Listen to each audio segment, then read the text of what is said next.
मूर्तिजापूर तालुक्यातील दातवी गावात 24 जूनच्या मध्यरात्री झालेल्या धुवाधार पाऊस व तुफानी वादळी वाऱ्याने प्रकाश दयाराम बाहेकर वय 60 यांच्या घरावर अक्षरशः संकट कोसळले.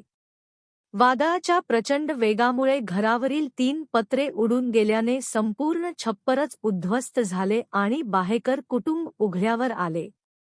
अचानक घडलेल्या या घटनेमुळे कुटुंबात भीतीचे वातावरण निर्माण झाले.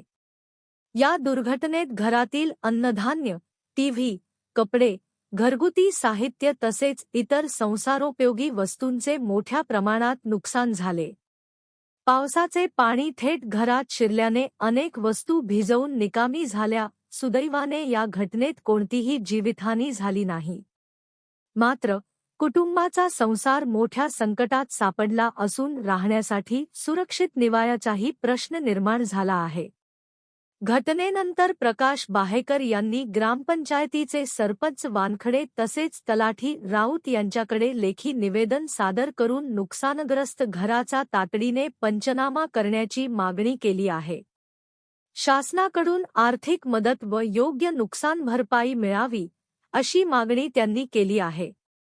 दरम्यान परिसरातील नागरिकांनीही प्रशासनाने विलंब न करता घटनास्थळी भेट देऊन पंचनामा करावा, नुकसानाचे वस्तुनिष्ठ मूल्यांकन करून बाहेकर कुटुंबाला तातडीची आर्थिक मदत व आवश्यक शासकीय सवलती उपलब्ध करून द्याव्यात, अशी जोरदार मागणी केली आहे.